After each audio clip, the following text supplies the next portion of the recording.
Nous avons étudié précédemment la demande en justice. Étudions maintenant les défenses. Paragraphe 2, les défenses.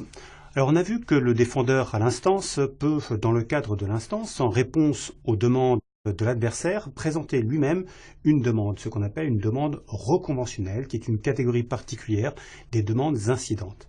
Cette demande reconventionnelle, nous l'avons étudiée avec les demandes précédemment, il n'y a pas lieu d'y revenir.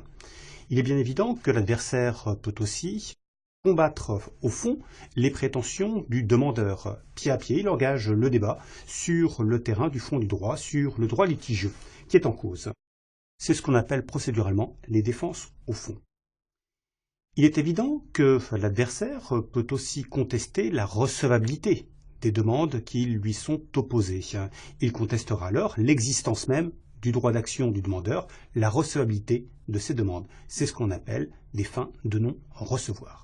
Enfin, le défendeur peut contester non pas le bien fondé des prétentions, non pas le droit d'action du demandeur, mais la régularité procédurale de la demande en justice ou plus généralement des actes de procédure qui sont le fait de son adversaire à l'instant.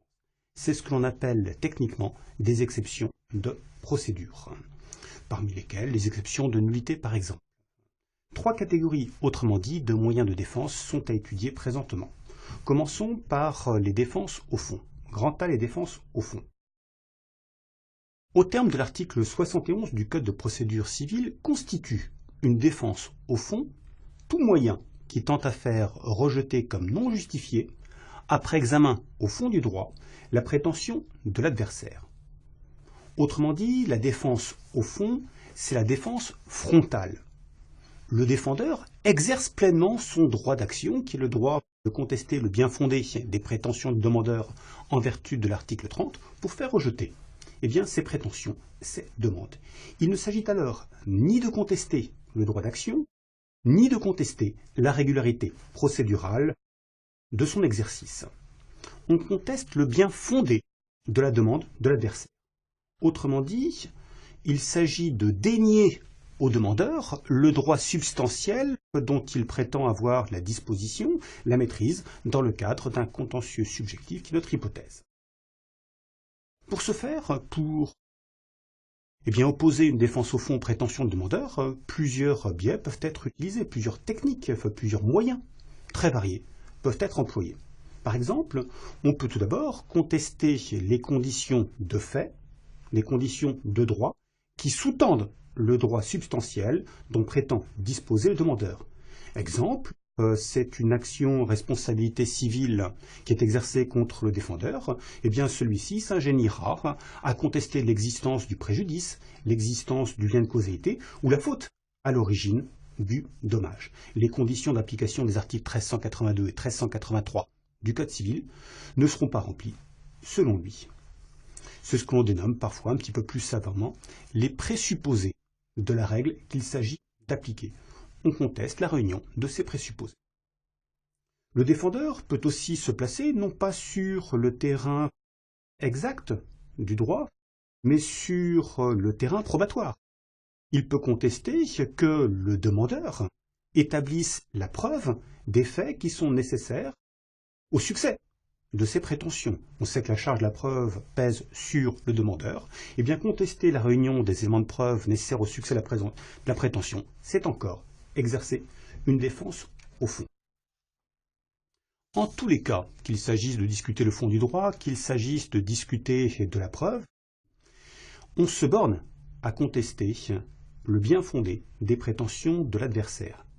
Ce qu'il faut comprendre, ce qu'il faut retenir, c'est que la défense au fond ne véhicule aucune espèce de prétention propre de la part du défendeur. Celui-ci se borne à combattre les prétentions de l'adversaire. Sans quoi, cette défense glisserait vers les demandes reconventionnelles. Et par conséquent, la pure défense au fond n'élargit en rien le champ du litige, la compétence, la saisine du juge, contrairement en particulier à une demande reconventionnelle. Et c'est pourquoi la défense au fond peut toujours être proposée, elle peut l'être en tout état de cause, tant qu'il est possible de conclure. Telle est la première catégorie de moyens de défense. La deuxième catégorie, ce sont ce qu'on dénomme les exceptions de procédure. Grand B donc, les exceptions de procédure. Alors il faut ici commencer par expliciter la notion avant d'examiner plus précisément le régime des exceptions de procédure. S'agissant premièrement de la notion, eh bien la notion d'exception offre une acception très technique, beaucoup plus technique en procédure civile que le terme exception du droit civil. Par exemple, dans le droit substantiel, on parle parfois d'exception de nullité opposée à la demande en exécution du contrat. Voilà deux contractants qui sont en litige sur l'exécution du contrat. L'un d'eux demande au juge de sanctionner une exécution ou de condamner la partie adverse à l'exécution forcée. À cette demande, l'adversaire peut parfaitement répondre par l'invocation de la nullité du contrat qui lui est opposé. C'est ce qu'on appelle en droit substantiel une exception de nullité. Et on sait que lorsque le contrat n'a pas reçu un commencement d'exécution, cette exception de nullité peut être invoquée perpétuellement. Elle échappe à toute prescription. Eh bien, cette exception de nullité au sens du droit civil, ça n'est absolument pas une exception de procédure au sens qui nous intéresse. L'exception de procédure a un sens beaucoup plus étroit. En vérité, ainsi que la Cour de cassation l'a indiqué, l'exception de nullité doit être considérée en procédure civile comme une demande reconventionnelle. Alors, qu'entend-on précisément par exception de procédure? Eh bien, l'article 73 du Code de procédure civile donne définition de ces exceptions de procédure. Le texte nous indique que constitue une exception de procédure tout moyen qui tend soit à faire déclarer la procédure irrégulière ou éteinte, soit à en suspendre le cours. Autrement dit, avec l'exception de procédure, il ne s'agit nullement de soumettre au juge une nouvelle prétention, une nouvelle contestation portant sur le fond du droit. Il s'agit seulement de contester la procédure qui a été suivie. En même temps, l'exception de procédure ne porte pas davantage sur le droit d'action du demandeur. Elle ne tend pas à faire déclarer sa demande irrecevable. Elle est seulement dirigée contre les actes de procédure de l'adversaire. Il s'agit de les faire déclarer irréguliers ou en tous les cas non efficaces. Et c'est pourquoi l'obstacle qu'oppose aux prétentions du demandeur l'exception de procédure, c'est un obstacle qui, par nature, est seulement temporaire. Après décision rendue sur l'exception, eh bien la procédure va à nouveau pouvoir reprendre normalement son cours devant le même tribunal ou bien être recommencée devant une autre juridiction. Telles sont les exceptions de procédure. Précisons maintenant quelles en sont les variétés, quelles en sont les espèces. Eh bien, il existe 4 catégories d'exceptions de procédure. Première catégorie, les exceptions d'incompétence. On y reviendra prochainement, les règles de compétence sont des garanties très importantes de bonne qualité de la justice. Et par conséquent, si le défendeur estime que la juridiction saisie par le demandeur n'est pas compétente pour connaître du litige, eh bien il pourra soulever cette incompétence par voie d'exception. On parle alors d'exception d'incompétence. Simplement, les conditions d'invocation, les conditions de succès de cette exception d'incompétence sont très strictes. Elles sont rigoureusement encadrées par le Code de procédure civile. Il s'agit bien évidemment pour le législateur d'éviter que l'exception d'incompétence ne soit évoquée comme un simple moyen de retardement du procès, comme une technique simplement dilatoire. Et par conséquent, comme c'est le principe pour les exceptions de procédure, l'exception d'incompétence devra être soulevée au seuil du procès, in limine litis, au début de l'instance judiciaire, et avant tout autre moyen de défense, avant les défenses au fond, avant les fins de non-recevoir, en même temps que les autres exceptions de procédure. Et peu importe à cet égard que la règle de compétence bafouée soit une règle d'ordre public. Cela ne change rien, nous dit l'article 74 du Code de procédure civile au principe. En second lieu, deuxième manifestation de la rigueur à l'endroit de l'exception d'incompétence, celui qui soulève l'incompétence de la juridiction, eh bien, doit à peine d'irrecevabilité de cette exception faire connaître devant quelle juridiction, selon lui, la demande aurait dû être portée. Il doit indiquer dans son exception le juge qu'il estime être compétent pour connaître du litige. Article 75 du Code de procédure civile. Deuxième catégorie d'exceptions de procédure, les exceptions de litispendance et les exceptions de connexité. Alors la litispendance suppose qu'un même litige soit porté en même temps devant deux juridictions différentes qui sont également compétentes l'une et l'autre pour en connaître. On imagine par exemple que deux époux qui sont séparés de fait décident au même instant de saisir juridiction pour obtenir divorce. L'un saisit la juridiction du domicile de son époux et l'autre en fait de même. Deux juridictions ont été saisies en même temps du même litige. La solution, évidemment, c'est que l'une des juridictions se défasse du litige au profit de l'autre juridiction. Et c'est la solution qui s'impose, notamment lorsque les juridictions sont de même ressort. La seconde juridiction saisie en temps se dessaisira au profit de la première. La connexité correspond à une autre hypothèse, voisine mais différente. On suppose là encore que deux juridictions ont été saisies, mais non plus du même litige, mais simplement de questions qui sont liées les unes aux autres. Des questions distinctes, mais unies par un lien tel qu'il serait, nous disent les textes, d'une bonne administration de la justice, qu'elle soit traitée en même temps par une seule juridiction. Dans ce cas, il pourra être demandé à l'une de ces juridictions de se dessaisir au profit de l'autre en lui renvoyant la connaissance de l'affaire dans son entier. C'est ce que prévoit l'article 101 du Code de procédure civile. Cette solution, cette conséquence, est très avantageuse pour l'institution judiciaire. Elle permettra un règlement complet, unique du litige en bonne connaissance de l'ensemble du dossier.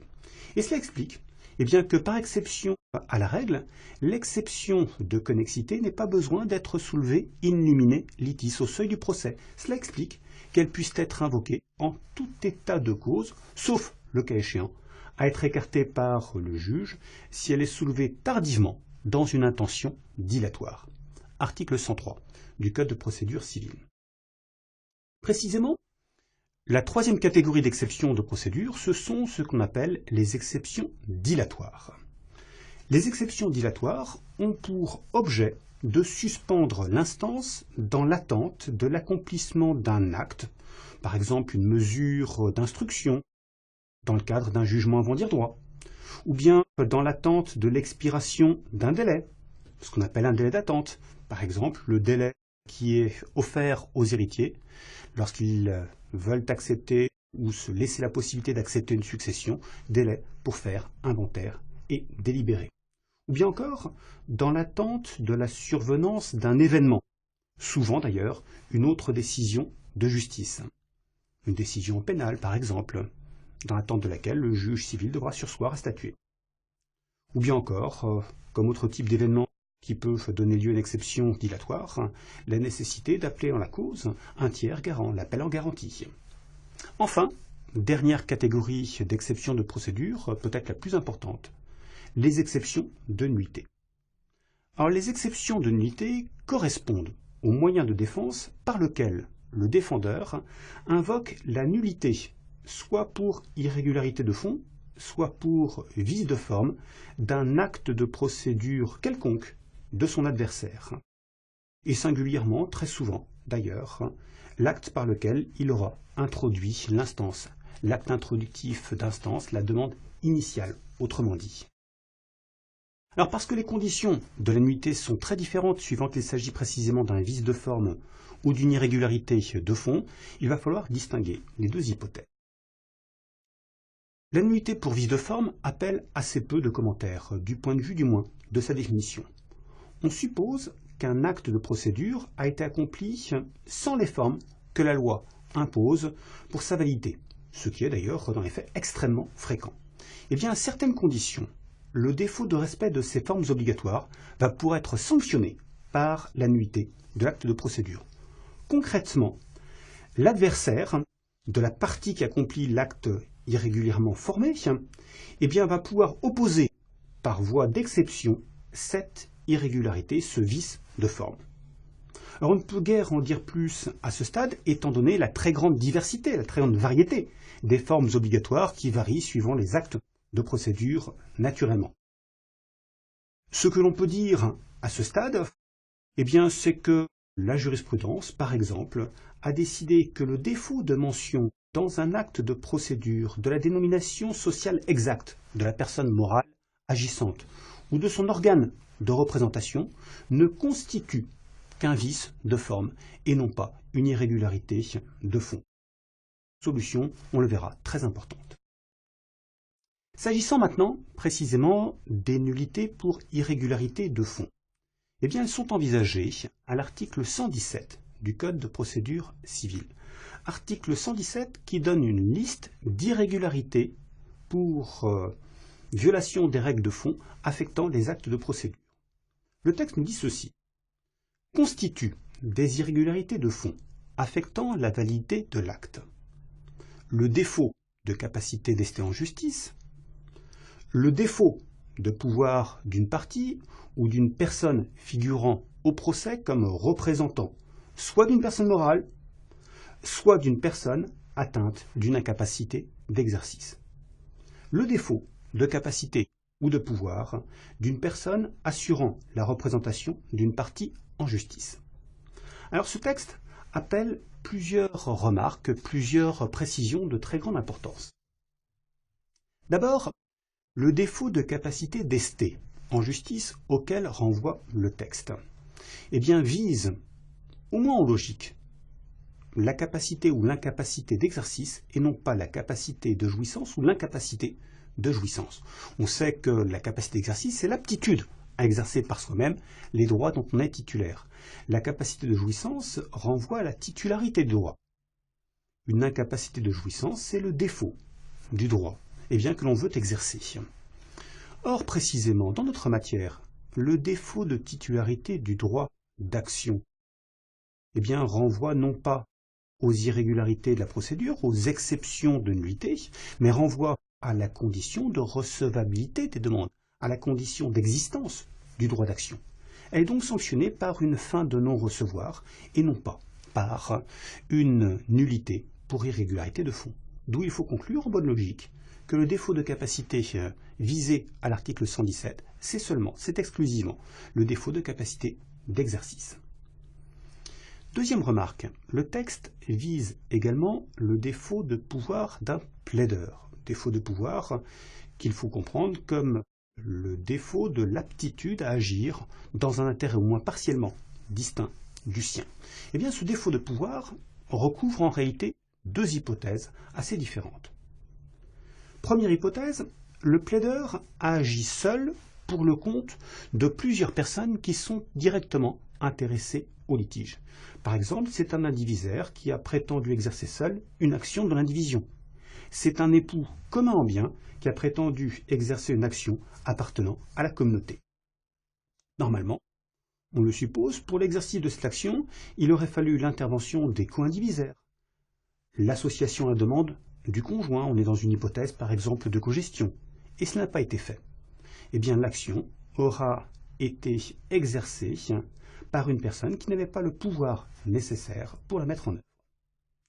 Deuxième hypothèse, toujours au titre du défaut de pouvoir, on suppose cette fois-ci que la partie au procès est soit une personne morale, soit un incapable juridique. Son représentant, qui pourrait être le dirigeant, le gérant de l'entreprise, de la société, ou bien le tuteur, s'agissant d'incapable, agit, on le suppose, en justice pour le compte de celui-ci, de celui qui le représente, sans le pouvoir nécessaire pour l'engager valablement. Enfin, le texte vise encore le défaut de capacité ou de pouvoir d'une personne qui assure la représentation d'une partie en justice. C'est une autre hypothèse. Cette fois-ci, on suppose que le défaut de capacité ou de pouvoir de la personne qui assure la représentation d'une autre en justice, eh bien, fait défaut. Eh bien, ce défaut de pouvoir de l'avocat, par exemple, c'est encore une irrégularité de fond qui peut être sanctionnée par la nullité de l'acte de procédure. Naturellement, on doit supposer dans toutes ces hypothèses une irrégularité de fond et pas simplement un vice de forme. Et par conséquent, on doit condamner certaines jurisprudences qui ont parfois tenu pour une nullité de forme et non pas pour une irrégularité de fond, le fait bien qu'un membre d'une société civile professionnelle ait pu agir en justice sans avoir le pouvoir correspondant. Quoi qu'il en soit, dernière remarque, on peut noter que certaines conditions de fond des actes juridiques ne figurent pas dans cette liste de l'article 117. Par exemple, on sait qu'en matière de contrat, sont sanctionnés par la nullité ce qu'on appelle les vices du consentement, l'erreur, le dol, au terme duquel on a pu accomplir irrégulièrement un acte juridique. Est-ce que ce silence gardé sur ces conditions générales de validité des actes juridiques vaut exclusion? A priori, cela n'a rien d'évident. Les actes de procédure sont des actes juridiques et par conséquent, on pourrait parfaitement considérer qu'ils sont justiciables des vices généraux de formation des actes juridiques. Et derrière ce silence, la question se pose plus généralement de savoir si l'énumération de l'article 117 est voulue limitative ou seulement énonciative. Autrement dit, existe-t-il d'autres vices qui peuvent être sanctionnés par une nullité pour irrégularité de fond que ceux qui sont visés à l'article 117.